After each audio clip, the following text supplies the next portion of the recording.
Bem-vindo ao canal do Peregrino.com, my friend. Hoje nós vamos começar uma série chamada A Redenção dos Animais.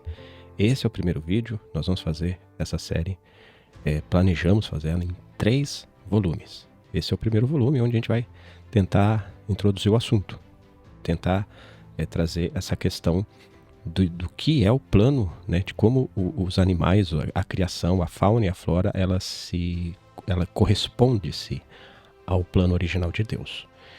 O que acontece com a criação, com as criaturas de Deus sobre a Terra. Esse é o primeiro vídeo, nós vamos chamar de volume, então esse é o volume 1.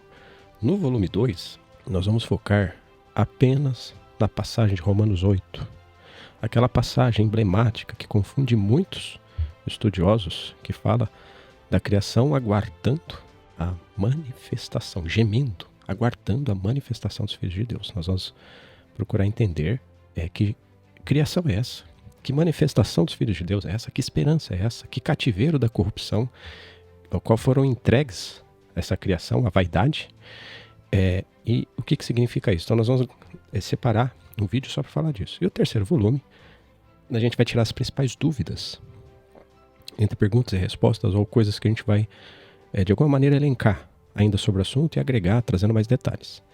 Pode ser que tenha um quarto volume, né?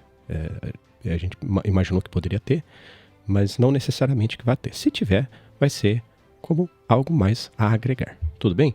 O assunto hoje é para a gente responder a pergunta diretamente. O que acontece com os animais depois que eles morrem? O que a Bíblia fala dos animais em relação ao plano eterno de Deus? E o que Deus, de acordo com as Escrituras, planejou, tratou e planeja para as criaturas sobre a terra que não sejam os homens? Vamos falar disso agora. Eu quero começar esse vídeo falando de uma experiência com relação ao assunto que me aconteceu há anos atrás, ainda no começo da minha caminhada de fé. Uma irmã havia chegado e perguntado para mim se eu achava que os animais tinham um espírito. Acho que talvez essa tinha sido a primeira pergunta. Eu lembro vagamente, eu lembro da resposta, não lembro tanto da pergunta. E também parece que ela havia dito sobre por que Deus se preocupou com os animais no destino de Nínive e cita os animais como possíveis parte, né, do juízo, que seria desnecessário. Ainda havia ali seres humanos, né, pessoas que não eram capazes de discernir a esquerda da direita. Mais de 100 mil, se eu não me engano, 150 ou 120, eu não me recordo bem agora. Eu sei que era mais de 100 mil. Pessoas que não sabiam direita e esquerda. Essa coisa de você não distinguir o certo e o errado só pode estar se referindo a crianças. Então a gente entende que era uma cidade muito grande, Nínive, para a época. Era uma cidade que só de crianças passavam de 100 mil. Fora os animais. Então ela veio com essa dúvida sincera, querendo achar ali um espaço para que eu falasse acerca das criaturas, que Deus tinha um plano. Por que a gente não pode considerar que os animais podem estar diante de Deus, ou que eles são imortais, ou que eles têm parte na ressurreição, ou que eles têm um espírito e a sua vida seja prolongada ou em vida? E eu simplesmente, com a arrogância da época, arrogância porque eu poderia ter dito, olha, irmã, tem aqui uma passagem difícil, talvez eu não consiga responder, e a gente tem que se debruçar sobre ela. Mas eu apressadamente eu já disse, não pense assim, os animais eles têm alma, não têm espírito. Na época eu já era tricotômico, né? Eu criei já aprendendo que o homem é dividido em 3 partes. Eu sei que tem gente que fala que o homem é alma e corpo, principalmente os reformados, os irmãos reformados e os católicos romanos também advogam que o homem é só uma alma e o corpo, sendo o espírito uma parte da alma, que é mais nobre, mais celestial. Enfim, e eu já entendendo isso, falei assim, só sobrou para o animal a alma e o corpo. Só que ainda assim era uma alma meio bruta, uma alma assim meio...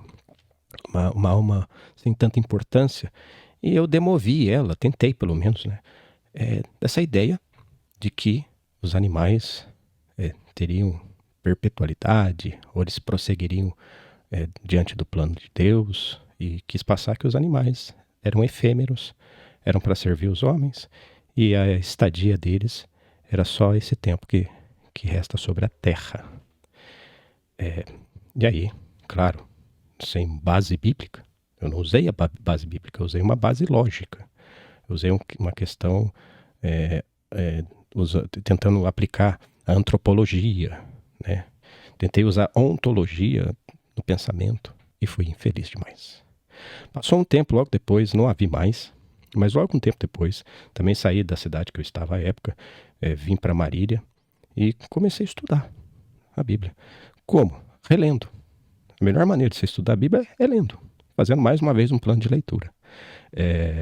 Só que eu sugiro, sempre que você for fazer um plano de leitura, cada vez mais você esteja sensível para ver coisas nas Escrituras que não sejam pela lente que você tem, não seja pelo viés. Você pode ter o seu viés, mas leia, faça um desafio a você mesmo. Pense nisso, falando sério, porque eu fiz isso. Vou fazer um plano de leitura sem enviesar a Bíblia dentro do meu critério interpretativo, dentro da minha escola, dentro da minha tendência teológica. Eu quero ler pronto para aprender como se eu não soubesse nada. Meu irmão, minha irmã, o que vai acontecer com você é de tirar o fôlego. Você vai, muitas vezes, ficar perplexo com certas coisas que você não queria ver, porque você forçava a não visão daquilo. E a Bíblia vai te ensinar muita coisa. E foi desse jeito. Eu comecei a ler a Bíblia tirando bagagens, tirando as coisas, deixando o barco leve, tirando tudo que não era necessário. E eu me deparei com uma situação que eu fiquei sem chão. E de verdade, eu não consegui responder. Porque a gente tenta, né, maquiar diante da nossa incredulidade ou diante da nossa posição, que é tão cara, que a gente não quer nunca perder a nossa posição e a nossa visão, que a gente fica tentando forçar. O que eu fiz? Como eu estou dizendo aqui a vocês que estão vendo esse vídeo, eu me propus a ler sem forçar, a Bíblia começou a me derrubar. É lógico que eu estou falando daquele que está por trás da Bíblia, o Espírito Santo. Ele começou a me apertar. Aí eu fui ver Gênesis 9. Gênesis 9 me quebrou ao meio. E naquele dia eu não consegui achar a resposta. Eu tentei. Mas isso aqui, né, talvez seja porque é isso, porque não tem resposta, meu irmão. Não tem. Vamos ler. Vou fazer questão de ler. Eu vou usar aqui a Bíblia, para essa leitura, eu vou usar a Bíblia de Jerusalém. Tá? Vou começar aqui com Gênesis 9. A gente vai ficar indo e vindo com várias passagens. Gênesis 9 foi, para mim, o bastião, né? A coisa que começou a mudar o meu pensamento. Quando eu cheguei aqui, eu comecei a ver, pera lá, tem alguma coisa. Não é só Gênesis 9, a gente vai falar de Gênesis 9, mas também nós vamos falar de Gênesis 7. Mas começando por Gênesis 9, que isso aqui mexeu comigo. Gênesis 9, se eu não estou enganado, versículo 10. Vamos começar no versículo 8. Olha só. Deus falou assim a Noé e seus filhos: eis que estabeleço minha aliança convosco. Até aqui tudo bem. Ele fez um pacto com Noé e seus filhos, né? Só que se você continuar lendo, ele vai falar assim: e com vossos descendentes depois de vós, e... Então ele vai fazer a aliança com Noé, seus filhos, a sua família, com os descendentes que viriam de Noé depois. Mas olha só, a próxima vírgula. E com todos os seres animados que estão convosco. Repito, seres animados, que assim está na tradução da Bíblia de Jerusalém. Aí 2 pontos para esses seres animados: aves, animais, todas as feras e tudo que saiu da arca convosco. Isso aqui mexeu tanto comigo que eu ficava pensando, como que Deus vai fazer um pacto com seres animados? Como ele vai, né, estabelecer uma aliança com esses seres? Esses seres são tolos, são ineptos, são irracionais. E por que ele tinha a obrigação de fazer pacto com os animais, prometer alguma coisa para esses animais? E o que me chamou a atenção é que o sinal que ele pactua com os seres animados e com os homens é o arco da nuvem. Então, o arco da nuvem, que é o arco-íris, que aparece na nuvem, serve tanto de sinal para o homem quanto para os animais. Quando os animais... E aí, meu irmão, eu fui vencido aqui, você pode falar o que quiser, achar o que quiser. Mas para mim, toda vez que aparece um arco-íris, é sinal para os homens e para os seres viventes sobre a terra. Os seres que vivem, os seres animados. Eles olham para aquilo e sabem, de alguma maneira, que Deus tem uma aliança com eles. Por quê? Porque depois, no versículo, se eu não estou enganado, 13, ou o versículo seguinte, aqui é o versículo 12, é o 13, mas vamos começar pelo 12. E eis o sinal da aliança que instituo entre mim e vós e todos os seres vivos que estão convosco, para todas as gerações futuras. Isso aqui, esse estabelecimento é para gerações futuras, desde aquele momento de Noé, com ele, com os seres vivos, até as próximas gerações. Então esse sinal serviria para as próximas gerações dele e dos seres vivos. Versículo 13. Porém um arco na nuvem, e ele se tornará uma aliança entre mim e ti. Não, aqui diz, entre mim e a terra. Aí a coisa começou a desandar. Falei, meu Deus do céu, Deus fez um pacto com o homem e com os seres vivos. E o sinal do arco é para a terra. Não foi estabelecido só para Noé. É uma garantia de que aqueles seres estariam guardados sobre essa aliança. Aí, meu irmão, eu comecei a estudar isso com mais profundidade. Eu comecei a ver, mas pera lá, o animal, ele não é uma alma comum, pode ser que seja uma alma nobre. E aí, eu cheguei em Gênesis capítulo 7. Vamos ler junto, Gênesis capítulo 7. Eu vou usar agora a tradução brasileira, tá? Essa Bíblia aqui. E faço questão aqui também de fazer essa leitura com vocês. Pode parecer aqui meio tudo feito de improviso, mas eu acho que vale a pena. Aqui, Gênesis capítulo 7, versículo 15 e o versículo 16. Entraram a Noé na arca a 2 e 2, de toda a carne em que havia espírito de vida. Os que entraram macho e fêmea de toda a carne, como Deus lhe ordenara. E Jeová fechou dentro. Meu irmão, aqui caiu outro conceito errado que eu tinha, que os animais não tinham espírito. A Bíblia fala, não tente interpretar o texto que está claro. Não tente colocar uma glossa sua, uma glossa escribal interpretativa, uma glossa incrédula, uma glossa exegética, hermenêutica, porque você assim o pensa. Não coloque nada pessoal. Foi o que eu comecei a fazer. Parei de colocar coisas pessoais.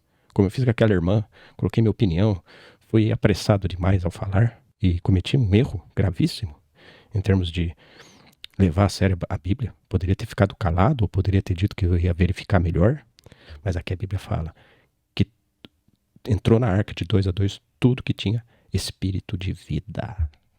Aí foi que eu entendi que o homem, ele tem espírito, mas a diferença do espírito do homem para o animal não é que um tem espírito, outro não.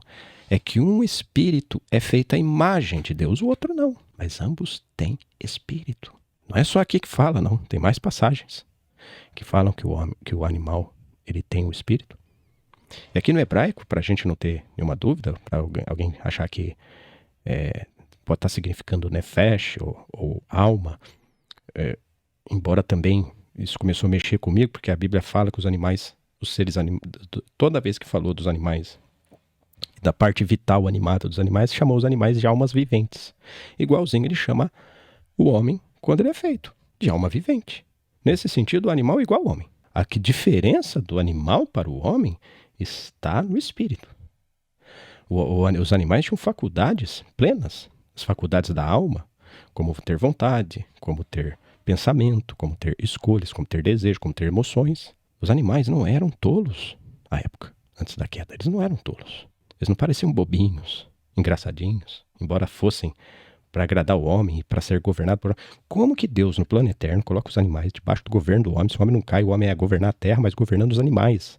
A Bíblia fala que o homem era para governar os répteis, os animais selváticos, os peixes, os animais marítimos. Se os animais fossem todos tolos e toda essa coisa que a gente vê deles hoje, qual a necessidade do homem exercer governo sobre esses seres?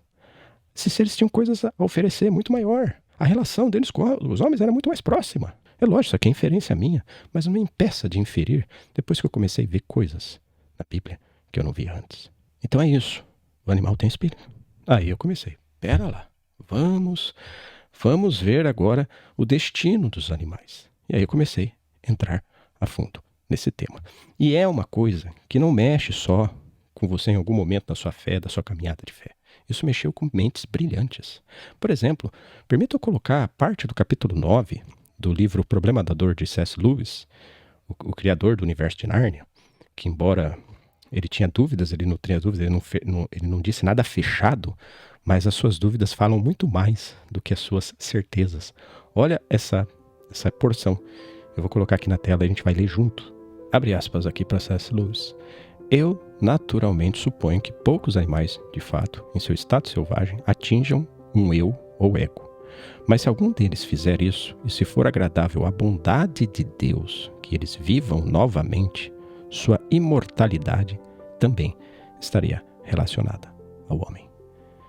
Ao que parece aqui, pesando as palavras de Lewis, ele diz que se ele tem essa dúvida, talvez ele queria que fosse assim, talvez ele não encontrasse não havia encontrado talvez uma resposta bíblica, mas ele parecia que desejava, ao menos aqueles animais que tinham, no entendimento dele, ego, alma,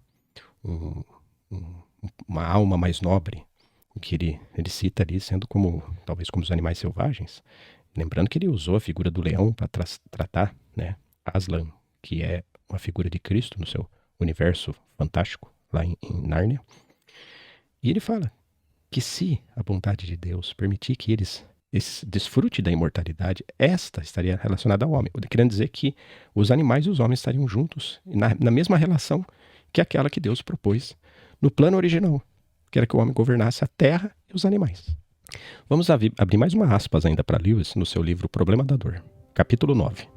Isto é, se em qualquer caso o valor quase espiritual e emocional que a tradição humana atribui a um animal, como a inocência do cordeiro ou a realeza heráldica do leão, tem um fundamento real na natureza do animal e não é meramente arbitrário ou acidental. Então é nessa capacidade, ou principalmente nela, que se espera que o animal acompanhe o homem ressuscitado e faça parte de seu séquito. O Problema da Dor, capítulo 9. Então Lewis aqui, mais uma vez, dando a entender esse sentimento, que possa não ser apenas um sentimento, e eu creio que não, pela luz da Bíblia, que ainda nós vamos investigar um pouco mais. Então, a gente começa a perceber, my friends, que tem coisas aqui que a gente não tinha visto, por causa da nossa lente, nossa leitura apressada, nosso entendimento raso de certas coisas. E agora, uma outra parte que eu quero falar do assunto dos animais é a sua possível inteligência. Por quê? Porque quando a serpente fala com a Eva, a Bíblia não dá detalhes de como a serpente falou. Então, supõe-se que a serpente falava. Esse é o primeiro ponto. Porque se a Bíblia desse detalhe, a serpente falou porque ela foi tomada por um ser e ela... lógico que a gente sabe que ali é Satanás, ele é chamado de antiga serpente, mas houve uma união da serpente. Alguns advogam que foi uma união que a serpente não pôde controlar, né, o animal não pôde resistir. Outros dizem que foi uma união, dão a entender que foi uma união conjunta. Tá? Não sei. Não posso afirmar porque a Bíblia não dá detalhes. Se foi conjunta, isso explica porque os répteis não estarão no novo céu, na nova terra. Se não foi conjunta, de qualquer forma, o que a gente não pode descartar é que os animais falavam ou se comunicavam de alguma maneira. Tá? Talvez falar para você seja muito forte, né? A gente vai dizer aqui um dialeto, que a gente não sabe também como era a comunicação à época. A gente não tem clareza, porque as línguas, elas se falava uma língua e elas foram multiplicadas e disseminadas a partir da Torre de Babel. E o pouco que a gente tem é que havia falantes e havia comunicação. A serpente fala com a mulher. A mulher não se espanta, não acha aquilo algo anormal. Ah, mas a Bíblia não teve interesse de retratar o espanto de Eva. Mas a Bíblia retratou o espanto do homem quando ele pecou, quando ele fugiu, quando ele se escondeu, quando ele coseu folhas. Poderia sim. Por que a gente vai descartar? Se houve um espanto, a Bíblia não teria retratado, né? Então, parecia que era natural haver comunicação. Lembrando que Adão nomeou os animais. Pode ser que na nomeação dos animais ele chamou os animais. Os animais vieram até ele se comunicou. Mas voltando aqui, Eva não se espanta. a serpente fala com clareza. E Eva atribui a sua falha à serpente. Quando Deus fala com a mulher, ela fala: a serpente me enganou. Então era a serpente. Veja, a gente sabe que é Satanás, porque a gente está olhando depois que os fatos aconteceram. Mas a Eva ainda estava vendo uma serpente. Tá certo que a serpente talvez fosse o animal mais nobre, mais potente. Não era uma serpente como a gente vê hoje, rastejando. Provavelmente lembrava muito mais um ser dracônico, imponente, que talvez os outros animais respeitassem como se fosse um líder, um rei, alguma coisa desse tipo. Né? E tinha ali uma sabedoria acima da maioria dos animais. O fato é que Eva não se espanta e o animal fala. Alguns que, entendendo essa necessidade de explicar isso, né, realmente é uma situação que a gente tem que tentar avaliar melhor, vão partir para uma passagem. Tá? Uma passagem que é a passagem de Jó, capítulo 39, 17, para dizer que isso não é factual, porque no plano de Deus, os animais foram privados de sabedoria. Vou ler aqui, vou pegar mais uma vez a Bíblia, tradução brasileira, e vamos ler essa passagem de Jó 39, 17. Jó, Salmos, né? Jó vem antes de Salmos. O que tem Jó, Salmos? Jó, capítulo 39, 17. Vamos ver aqui. Porque Deus lhe negou sabedoria e não lhe deu entendimento. Mas o que significa isso? Vamos ler um pouquinho antes. Versículo 13. As asas do avestruz se movem de regozijo, porém são benignas as suas aves e suas penas. É Deus aqui falando com Jó, tá? Aquele tratamento de Deus com Jó, naquele momento que as coisas começam a afunilar ali com relação a Jó, e depois Jó, né, vai dizer que não conhecia Deus como deveria, né? Só de ouvir falar. Maravilhoso essa porção aqui. Depois ele intercede pelos seus amigos, ele é restaurado, é curado. E aqui a gente vê Deus falando com ele. Pois ela deixa seus ovos na terra, os aquenta no pó. Se esquece de que seus pés pode pisar, ou de que as feras do campo pode calcar. Endurece-lhe contra os seus filhos, como se não fossem seus. Embora perca seu trabalho, ela não receia. Porque Deus, aí ele vai explicar por que o avestruz faz tudo isso. Porque Deus lhe negou sabedoria e não lhe deu entendimento. E aqui, os propositores de uma suposta ignorância planejada dos animais usam essa passagem para dizer que a avestruz, como qualquer outro animal, foi privada de sabedoria no dia que ela foi criada e não tem parte no entendimento. Uma passagem que a gente não pode ignorar, é verdade. Qual o problema da passagem? No texto hebraico, essa passagem que deveria ser usada para defender a inaptidão ou a irracionalidade ou a tolice dos animais é, na verdade, a passagem que garante que eles tinham inteligência e sabedoria. Sabe por quê? No literal hebraico, essa mesma passagem, ao invés de estar negou sabedoria, está fez esquecer a sabedoria. Vai lá, pesquisa, tem na internet, vai no hebraico interlinear e pega o texto literal. Pega lá. Vai no texto hebraico e vê que não é negou, é fez esquecer. Agora, você só pode fazer esquecer uma coisa que você tem. De outro modo, você não pode nem usar a palavra esquecer. Você não pode deletar um arquivo que nunca foi salvo do seu computador. Você só pode deletar um arquivo que está no seu computador. Fez esquecer significa que tinha e Deus, por algum motivo, colocou em amnésia, colocou em estado de diminuição, bloqueou e não permitiu que essa sabedoria fosse lembrada pelo animal e o animal pudesse fazer coisas que não fazem debaixo da sua maldição, por causa da queda, da sua tolice que lhe é conveniente certas criaturas. Agora, olha só. Aqui eu vou ter que apelar para a Septuaginta. Essa mesma passagem, quando os tradutores da Septuaginta foram traduzir, eles usaram outro termo que é mais chocante, na minha opinião ainda, e vai ao encontro do hebraico literal. Na Septuaginta, o verbo é silenciou. Não é negou e não é não fez esquecer, É silenciou. Que vem desse verbo que você está vendo aí. Katesiopesen. Katesiopesen, ele é formado pela preposição katá e o verbo siopau.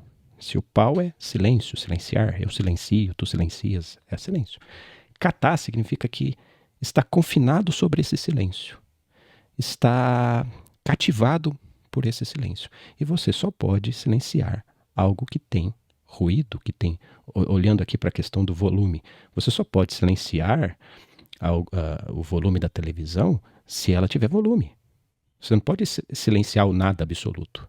Por exemplo, quando Jesus acalma a tempestade, é dito que ele silenciou a tempestade. Você vai dizer que não existe tempestade? Pelo fato dele ter silenciado ou acalmado a tempestade? É a mesma questão aqui. Você vai ver isso com mais clareza em Marcos, capítulo 4, versículo 39. Então, partindo de que há silêncio, tem que haver barulho, ruído.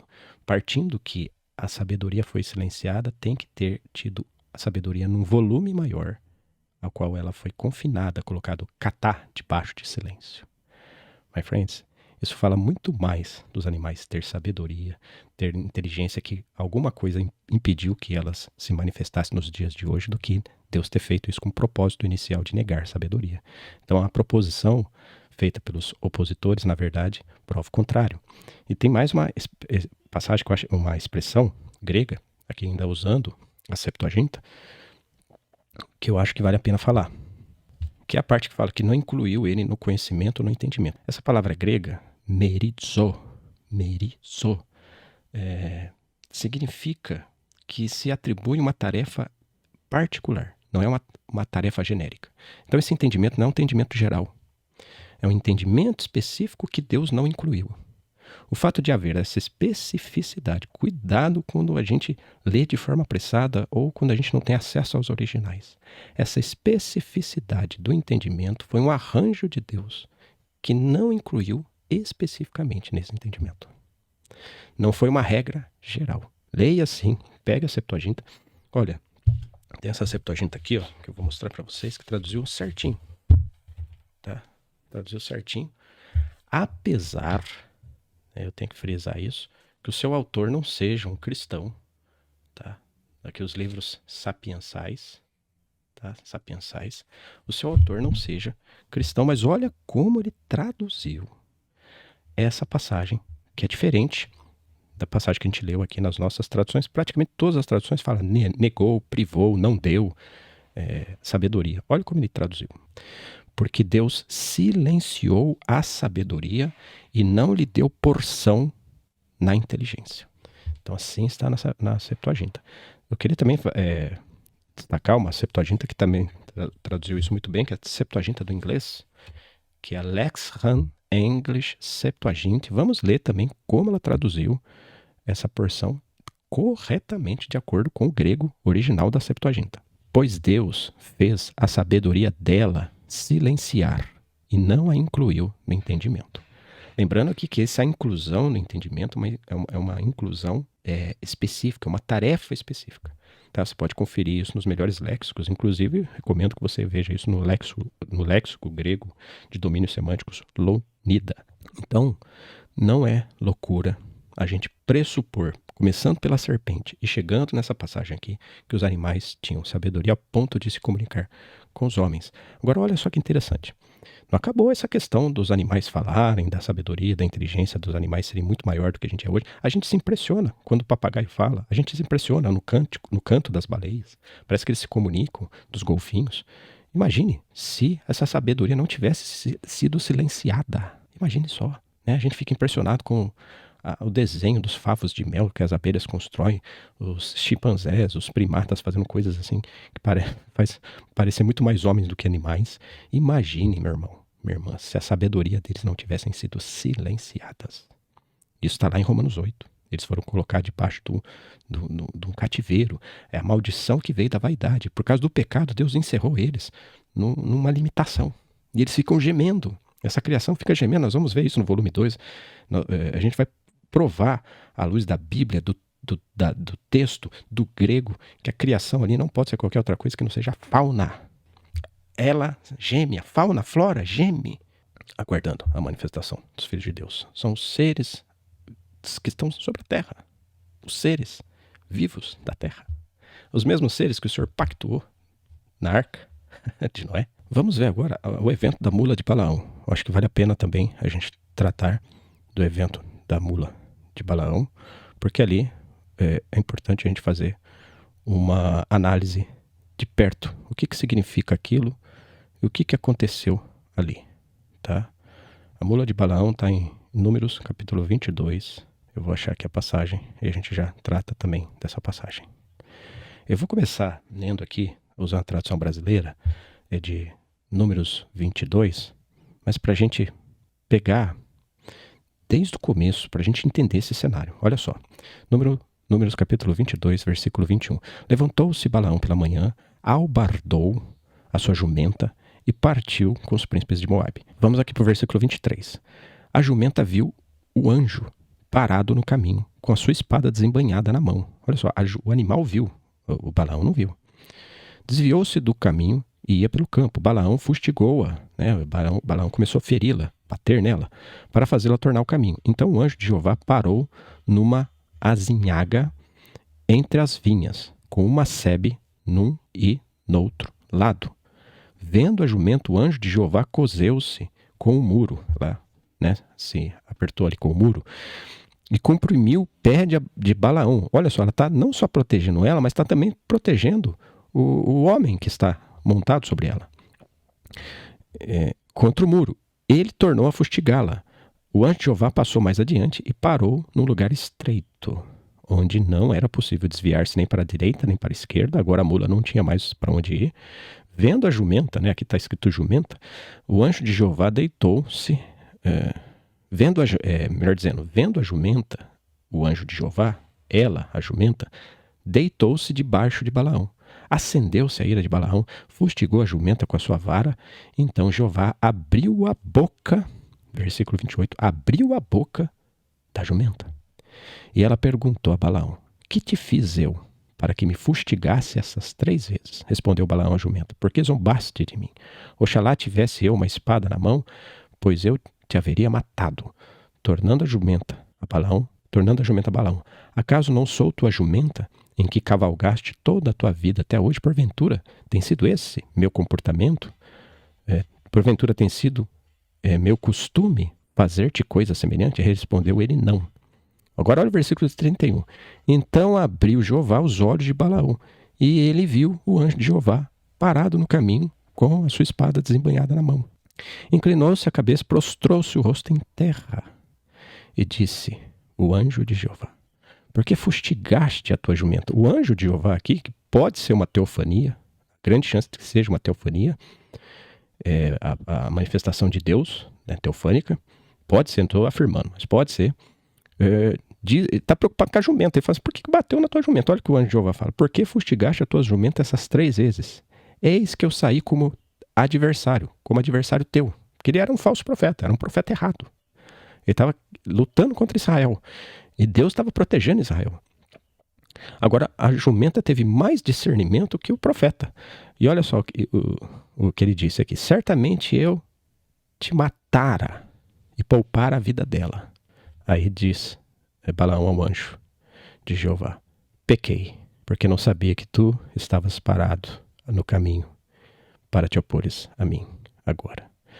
My friends, versículo 28. Voltemos ao versículo 28, para a gente ser mais objetivo aqui, para a gente ganhar tempo no vídeo. Jeová abriu a boca da jumenta. Se esse Jeová se refere ao anjo, o anjo aqui é uma teofania, tá? É uma teofania, própria teofania do Senhor. Ou se Jeová se refere a Deus, atribuindo a Deus como aquele que dotou a jumenta de falar, de qualquer forma, Deus fez essa intervenção. Se Deus fez essa intervenção, 2 coisas que nós temos que considerar. Aqui o anjo não incorpora o animal.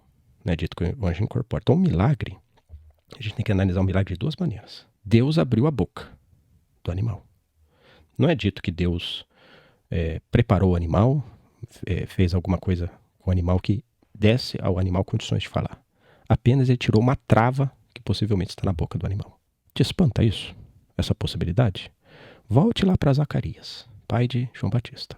No momento que ele tem um momento de incredulidade, o que acontece com ele? O anjo que assiste na presença do Senhor, que é Gabriel, tá? Coloca uma trava na boca dele. Ele fica mudo. Você vai dizer que Zacarias ficou inepto? Você vai dizer que Zacarias ficou irracional? Depois, o que acontece? Quando nasce o João e ele escreve como tinha que ser o nome de João Batista, a Bíblia fala que soltou-se a sua língua. Ô, meu irmão. É claro que além de ter a trava na boca do animal, também Deus silenciou a sua sabedoria. Isso é um fato. São duas coisas. A sabedoria do animal está silenciada e há uma trava na boca do animal. Mas no momento que ele destravou a boca desse animal, provavelmente ele aumentou o volume da sua sabedoria. E o animal conseguiu se expressar com palavras. Meu irmão, se assim for, como eu penso que seja, quando o cativeiro da corrupção tiver rompido e quando a gente estiver extravasado na glória do Senhor, não só milenar, mas pós-milenar, no novo céu, na nova terra, os seres vivos terão a sua sabedoria no seu máximo e não haverá trava na boca, nas suas bocas, que o impedissem, talvez, de se comunicar com os homens. Talvez as crônicas de Nárnia não sejam tão fantasia assim. Então esse é o ponto que eu queria tratar com vocês acerca da possível sabedoria, da possível inteligência e da relação dos animais. Aí faz sentido o homem governar os animais do plano eterno. Faz sentido o homem ter que exercer certas coisas com os animais, porque os animais não vão ser criaturas que darão tanto trabalho assim, serão criaturas mais harmônicas, mais capazes. Então, meu irmão, hoje a gente vê o animal como aquela criatura que serve o homem, seja para agradá-lo, aí se referindo aos animais domésticos que nós temos em casa, como o nosso cãozinho, o nosso gatinho, outros tipos de animais, ou como para servir de comida, como são os novilhos, as aves. Tem coisa a mais. Tem coisa a mais. Ainda dentro da proposição que a gente tem que verificar os opositores, eu queria, nesse meio do caminho, sugerir essa obra aqui, tá? Animais, seu passado e futuro. Opa. De G.H. Pember. Olha aí. Os apêndices são maravilhosos. de M. Pentle, Robert Gouvet e Charles J. Ellicott. O Tratado Clássico Teológico sobre os Direitos dos Animais, edição revista ampliada. Vou colocar aqui na descrição do vídeo. De repente eu faço até um comentário fixado para dar os links para você. Tem impresso na Amazon, tem impresso sob demanda na Uclap, tem Kindle, tem EPUB. Esse livro aqui é maravilhoso. Pember, para quem já conhece, que leu As Eras Mais Primitivas da Terra, ele vai trazer aqui uma questão que eu acho muito pertinente, que eu não falei ainda, que é a questão dos queruvins, ou carovim. O que ele coloca, isso me abriu muito o entendimento, né? Quando eu li esse livro. Eu já vinha tido uma predisposição para crer, eu só não falava isso muito, porque parecia que isso era uma loucura, mas depois descobri que John Wesley, por exemplo, era um defensor, né, do estado redentivo dos animais. Outros tantos, né, antigamente, por exemplo, Irineu, ele defende que a criação de Romanos seja realmente a criação dos seres vivos, e ele também fala que tudo tem que ser recapitulado cosmicamente. Você consegue ver Irineu defendendo isso. Leia lá seu livro Contra as Heresias, leia as obras de Irineu. Os pais pré-nicenos e os pais gregos defendiam isso. Tá? Eles não excluíram a criação do plano de Deus, do plano original de Deus. Tá? Mas, e outros tantos aqui, a gente pode citar, só nesse livro, a gente pode citar D.M. Penton, Robert Gouvet, Charles J. Ellicott, um bispo, né? E o próprio G.H. Pember. Né? Fora os insights, o sentimento aqui de C.S. Lewis. Se você pesquisar, você vai descobrir também que Martim Lutero ele nutria uma afeição pelos animais, ele não tinha coragem de colocar isso dentro de um tratado teológico, até porque a sua teologia era uma teologia ocidental e se fazia essa separação à sua época, mas ele colocava em linhas poéticas que a criação estaria de alguma forma ligada a Deus. Tá? É tão bonito, ele coloca exemplos. Né? Ele se arrisca a dizer certas coisas, mas é lógico que ele não defende nada oficialmente. Pode parecer herético, pode parecer um engano pode parecer que estamos extrapolando a Bíblia, mas pode parecer que o nosso senso racional seja tão egocêntrico que a gente acaba limitando a Deus. A gente acaba limitando o Criador e a sua criação. Tá? Então eu recomendo aqui, voltando aqui, Pember fala dos querubins, os querubins. Como que ele trata isso? Ele trata que esses seres que estão diante do Senhor, diretamente, são uma hierarquia celeste do mais alto nível, junto com os serafins. Os querubins, eles tinham 4 rostos. E eles têm 4 rostos. O rosto de águia, rosto de leão, rosto de homem. Águia, leão, homem.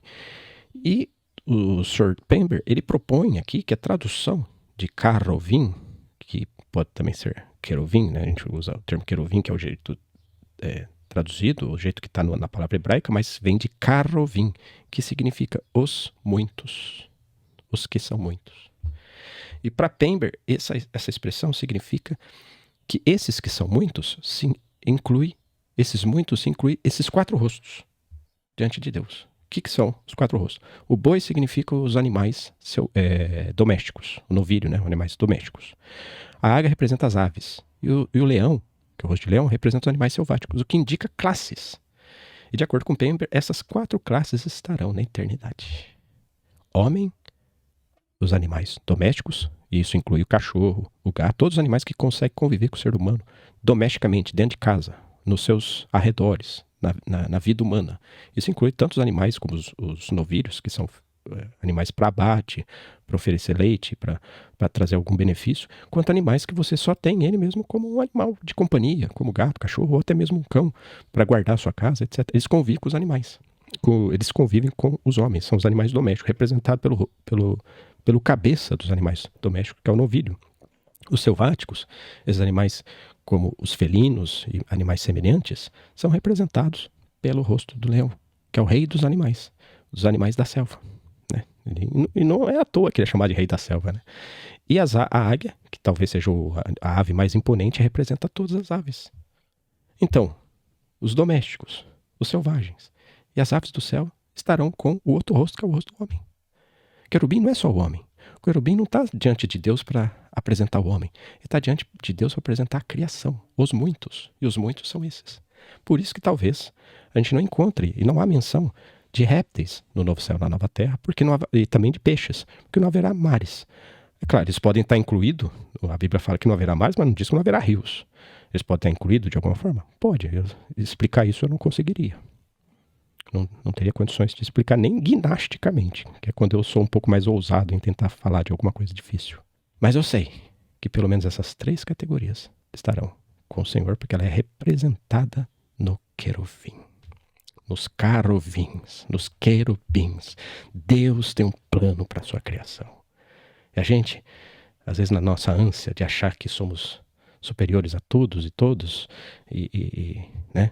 Achar que somos os eleitos, e a gente fica com esse pensamento um pouco tacanho, um pouco limitado. Estou quase acabando aqui, mas eu não posso deixar de falar da proposição que alguns fazem de Eclesiastes, capítulo 3, versículo 10. Tá? Então vamos ver o que fala em Eclesiastes, capítulo 3, quer dizer, versículo 19, desculpa. Eclesiastes.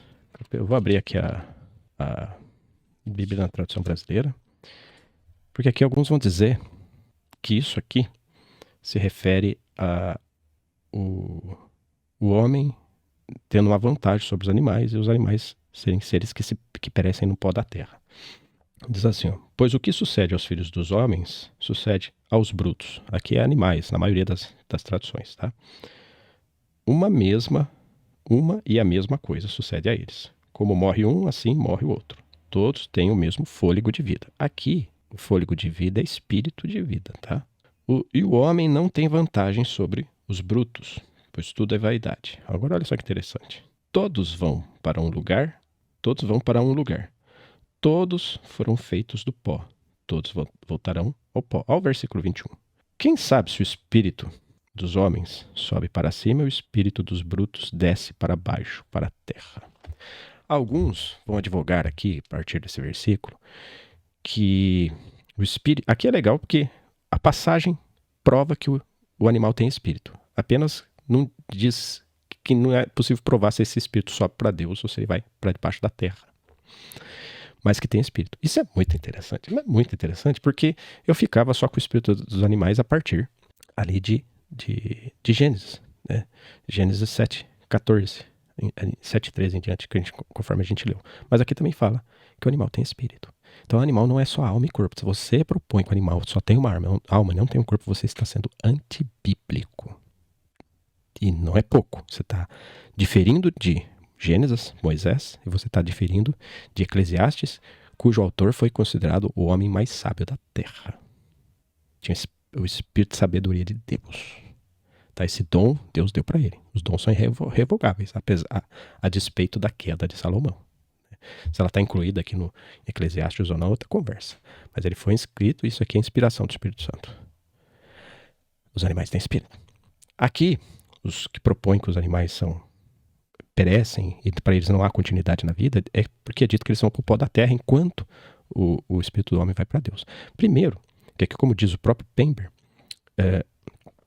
aqui a passagem não está dizendo, afirmando, ela está perguntando, quem sabe? Porque pode ser que o espírito do animal também suba para Deus.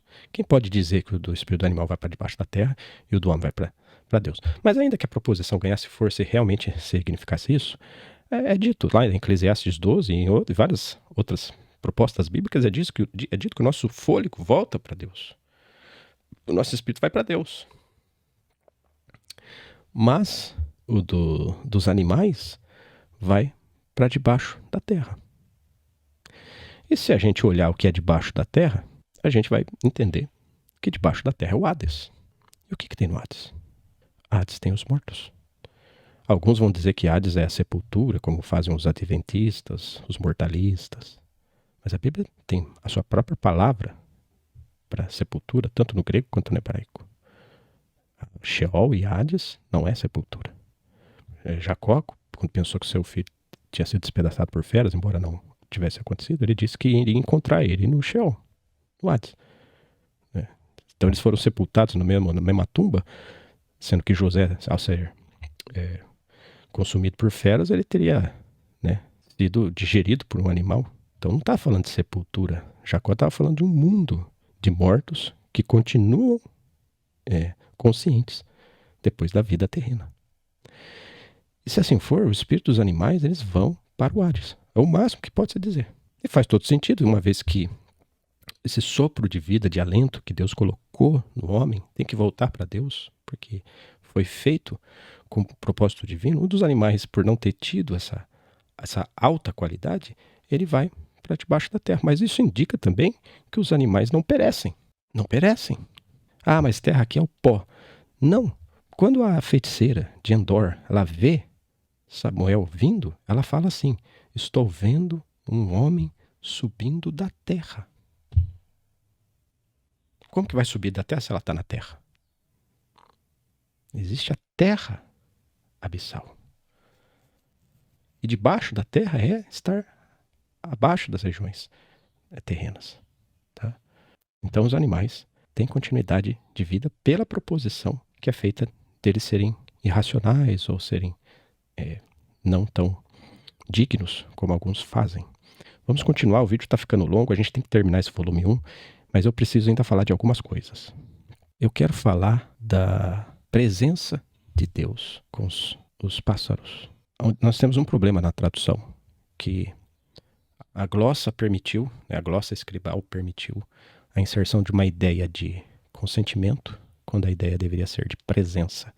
Eu vou usar, isso não é exclusividade dessa Bíblia aqui não, porque eu só encontrei 2 Bíblias em português que ajustou isso. Tá? Então, todas as Bíblias em português praticamente traduziram, no meu entendimento, errado essa passagem, e que está lá em Mateus 10:29, a gente vai ler a partir do versículo 28. Já estou abrindo aqui, Mateus 10:28. Não temais os que matam o corpo e não podem matar a alma. Temei antes aquele que pode fazer perecer na geena tanto a alma quanto o corpo. Então, Jesus está ensinando aqui que a gente não pode temer os homens, mas antes ele vai colocar o valor que o homem tem para Deus, que é um valor muito superior.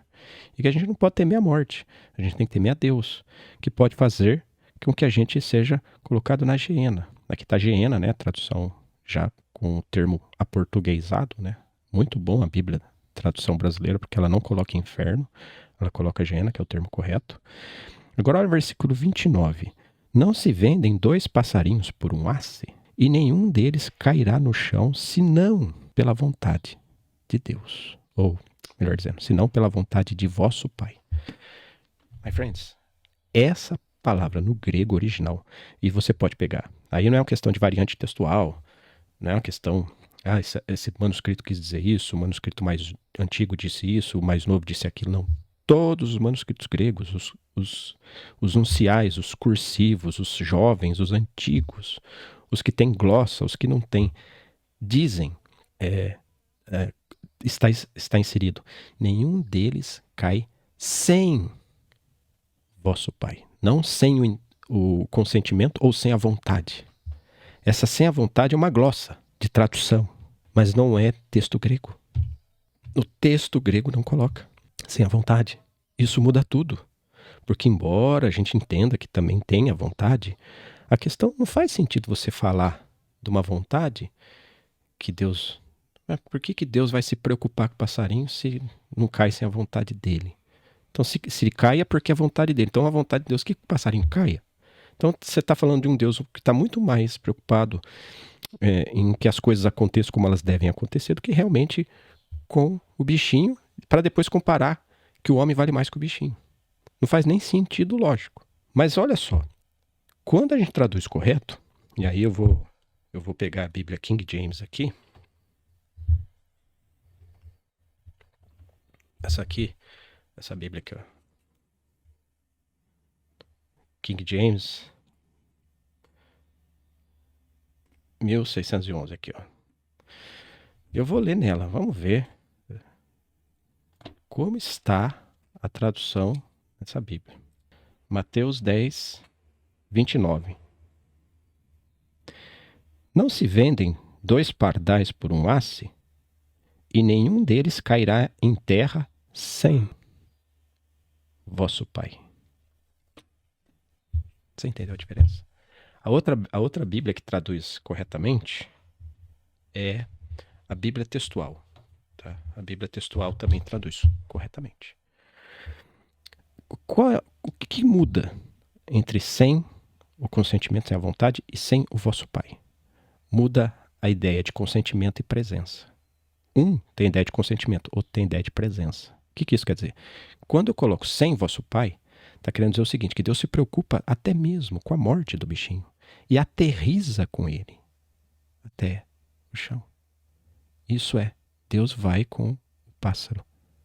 Deus se faz presente com a morte de cada passarinho. Ele não cai sem a presença do Pai. Um amigo meu chamado Daniel, lá do canal Escriba do Reino, ele diz, é como se Deus fizesse o cortejo fúnebre do bichinho. Isso não muda? Isso é espetacular. Isso fala muito mais de como Deus olha a sua criação daqui como vemos. A nossa visão está defeituosa em relação a isso, meu irmão. E convido você a repensar.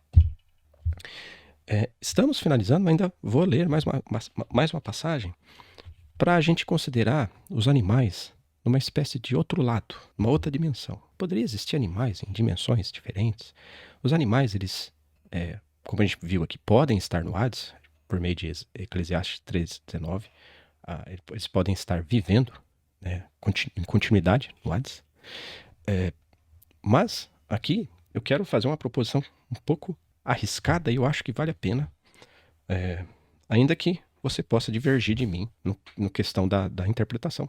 Agora, olha essa passagem que a gente vai ler aqui usando a Bíblia de Jerusalém agora, tá? Vocês podem ver que a minha mesa está abarrotada de Bíblia aqui, de várias traduções. Vamos ler aqui, usando a Bíblia de Jerusalém. Isaías, capítulo 31, versículo 1. A gente vai começar o versículo 1 para a gente entender um pouco mais do contexto. Ai dos que descem ao Egito à busca do socorro. Procuram apoiar-se em cavalos.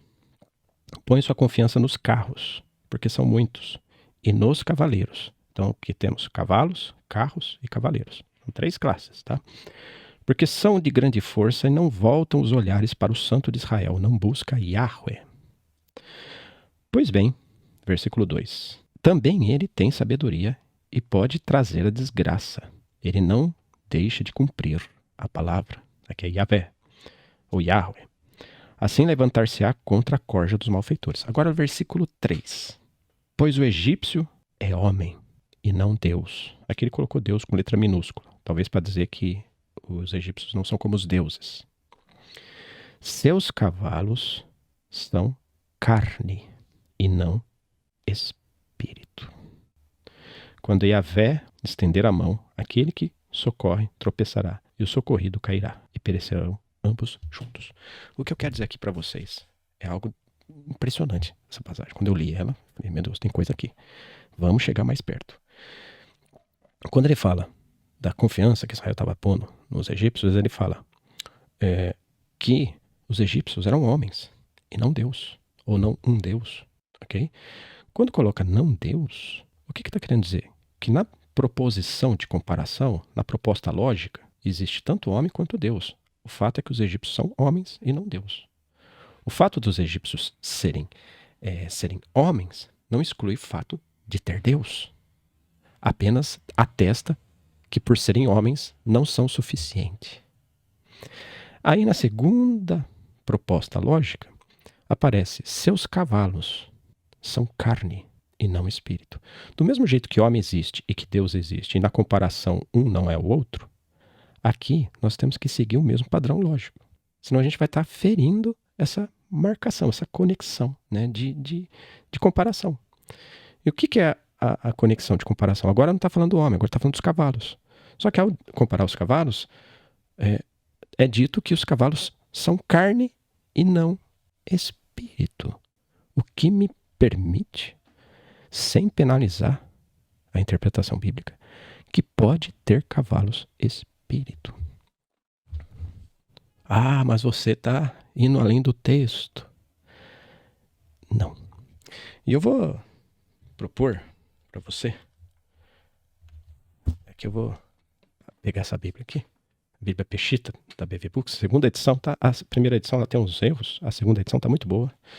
E eu vou ler aqui como que o aramaico traduziu isso aqui no Antigo Testamento, essa proposta aqui, tá? A gente vai ver umas pequenas diferenças e a gente vai falar dessas diferenças agora. Lembrando que o aramaico, a Peshitta, é uma tradução antiga que merece o nosso respeito, tá? Em várias porções. E a gente tem que levar a Peshitta em consideração. Então vamos lá. Isaías, capítulo 31, versículo 3. Eu estou usando a Peshitta aqui, publicada no Brasil pela BV Books, segunda edição. Porque os egípcios são homens e não deuses. Aqui não fala Deus, no singular, aqui fala deuses, tá? Dando a entender, né, que aqui nós estamos fazendo comparações de homens com seres que são superiores aos homens. Agora olha quando ele vai falar do cavalo. E seus cavalos são de carne, não de espírito. Cavalo de carne, cavalo de espírito. Irmão, permita agora, irmão, minha irmã, a gente lembrar um fato que ocorreu com Eliseu. Lembra quando Eliseu começou a ser perseguido pelos exércitos sírios, até porque ele deflagrava os planos dos sírios e Israel conseguia antever e enfrentar, né, os adversários e prevalecer. Quando foram atrás dele, ele ficou numa situação complicada. E ele tinha um servo, tá? Ele tinha um servo que ficou, né, rodeado por um exército, né, uma infantaria, um exército pronto para destruí-los. 2 homens e vários cavaleiros e exércitos sírios. Acho que vale a pena a gente ler. Vamos ler essa passagem. Eu vou ler aqui na King James, tá? Aqui, ó, King James, 1611. Isso está em 2 Reis, capítulo 6. 2 Reis, capítulo 6. Segundo Reis, capítulo 6, vou pegar o versículo 14 aqui, para a gente pegar mais o contexto. Portanto, ele enviou para lá cavalos e carruagens e um grande exército. E eles vieram à noite e impuseram cerco à cidade onde estava o profeta e o seu discípulo ali, o seu servo. E quando o servo do homem de Deus havia se levantado cedo, saído, eis que um exército cercava a cidade, tanto com cavalos quanto com carruagens. Carros, né? E seu servo disse a Eliseu: Ai, meu mestre, como faremos? Estamos perdidos, estamos acabados, somos só 2 homens. A resposta de Eliseu, porque Eliseu já estava vendo. Eliseu viu, o servo não. O que Eliseu responde? Não temas, glória ao Senhor, porque aqueles, plural, que estão conosco são mais do que estão com eles. Tinha um outro exército que Eliseu via que era maior que o exército sírio. Aí Eliseu faz uma coisa, ele ora, né? Versículo 17. E Eliseu orou e disse: Senhor, rogo-te que abra os olhos para que ele possa enxergar. O Senhor abriu os olhos do moço e ele viu, olha o que ele viu. Eis que o monte estava cheio de cavalos, carruagens de fogo ao redor de Eliseu. Cavalos, carruagens incandescentes, carruagens de fogo. Que cena era essa? Que cavalos eram esses, irmão? My friend, meu irmão, minha irmã. Que cavalos eram esses que estavam na visão? Você vai dizer, era só uma visão, não era real. E se fosse só uma visão que não fosse real, Eliseu poderia falar, não temas. Não temas, a gente está tendo só uma visão, é um sonho. Por que Eliseu falou não temas e disse, os que estão conosco eram cavalos. Cavalos! Que cavalos eram esses? Me explica aí.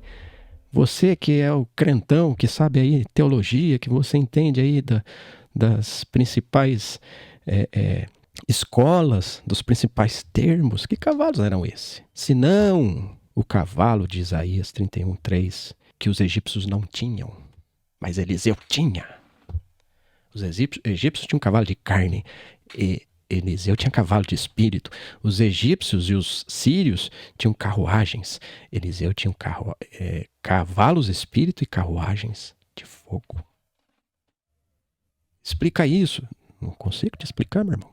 A única coisa que eu posso te garantir é que pela Bíblia há animais na dimensão espiritual.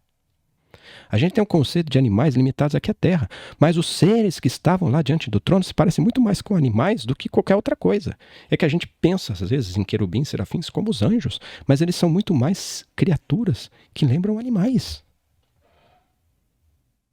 Tanto é que em Apocalipse, eles são os seres viventes, ali a palavra ser é animal vivente, zoon, no grego. Tudo começou a degringolar quando a gente começou a olhar querubim, serafim como anjos, confundindo as classes, confundindo as famílias celestiais. Meus irmãos, eu poderia estar falando de muito mais aqui, gastando muito mais tempo, mas como vocês já podem ver que o vídeo ficou longo, a gente tem que guardar agora para o volume 2 e o volume 3. Mas a questão que fica é que os animais não são isso que a gente pensa. De animais simplesmente tolos, irracionais, não têm espírito. Alguns dizem que nem alma eles têm, que só são corpos irracionais e que estão aqui na Terra por um pouco período de tempo. Ora vai servir nos servir de alimento, ora pode nos alegrar e muitas das vezes serão sofredores por maus tratos, por situações que são feitas pelos homens. Os homens causam maus tratos desses seres. Seja desmatando floresta, caçando, sendo judiando mesmo por prazer ou coisa do tipo. Mas Deus não deixa nenhum passarinho cair sem ele. Um dos filhos de Jacó foi reprovado por maltratar búfalos, animais. Na lei era dito que se você matasse um animal, você era penalizado. Você não poderia cozer o filhotinho no leite da sua mãe. Isso era abominável. Deus tinha tratos, e tem tratos com a criação. A criação foi feita para ser governada, e para ela ser governada, ela tem que ganhar de novo uma sabedoria, uma inteligência que ela possa ter uma relação com os homens, uma relação de alto nível que perdemos por causa da queda. Pode parecer fantasioso o que eu estou falando, pode parecer mais um filme, uma ideia que mais se aproxima com Nárnia do que qualquer outra coisa. Mas, inegavelmente, a gente não pode desprezar essas porções bíblicas. Eu convido você a meditar nessas questões. Eu queria fazer uma reflexão. Eu escrevi essa reflexão, porque eu acho que talvez tentasse falar ela, eu me perderia. Mas eu escrevi, eu quero ler. Eu quero que você pense nesse sentido que eu estou fazendo a leitura. Pense se o que eu estou falando merece uma atenção em relação à leitura, à reflexão, né, quando a gente tenta olhar para essas coisas do ponto de vista criacional. Então vamos lá. Um aprofundamento da vida criacional. Analisemos algo de grande valor. Pode a vida criacional não ter sido planejada? Se a resposta for não, onde se encaixaria a morte? Ela nunca foi fundada por Deus. Logo, não pode ter sido planejada. A própria Bíblia chama Jesus de o fundador da vida. Atos, capítulo 3, versículo 15. Se em Deus há vida, não se encontra nenhum espaço para a morte. A morte é fruto do pecado. Ela é a paga do pecado. Então tudo que é tocado pelo pecado deve morrer. Os animais foram planejados por Deus, consequentemente, a vida deles também, a qual vem do mesmo fundador da vida. Se a morte vem do pecado, obrigatoriamente, a vida vem de Deus. O que teria acontecido com a criação se Adão não tivesse comido o fruto da ciência do bem e do mal? Seguramente, eles não experimentariam a morte. Logo seriam como os homens imortais, considerando, hipoteticamente, caso o homem não tivesse pecado. Se eles seriam como os homens no quesito vida, devem ser como os homens no quesito restauração. Assim como eram antes da morte vir sobre eles e servirem de alimento à humanidade. Se o homem redimido deve ressuscitar, pois a vida é velada por Deus, os animais, os quais não tiveram envolvimento e tampouco foram responsáveis pela queda do homem, exceto pela antiga serpente, devem ter a vida como ela era antes, quando estava guardada no plano eterno de Deus. E aqui eu finalizo. De outro modo, o Senhor não pode ser o fundador da vida.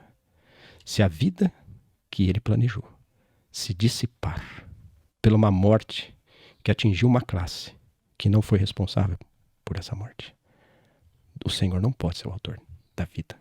Porque na vida desses animais, eles não experimentariam a morte. Então, no plano de Deus, os animais viveriam para sempre.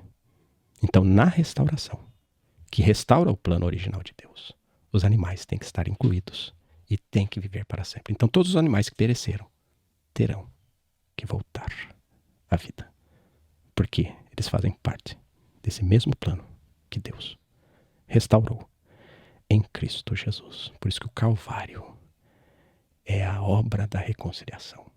O que Cristo fez na cruz não atinge só o homem, atinge o cosmos, atinge os céus, até mesmo diante de anjos que precisavam receber essa extensão da cruz de Cristo.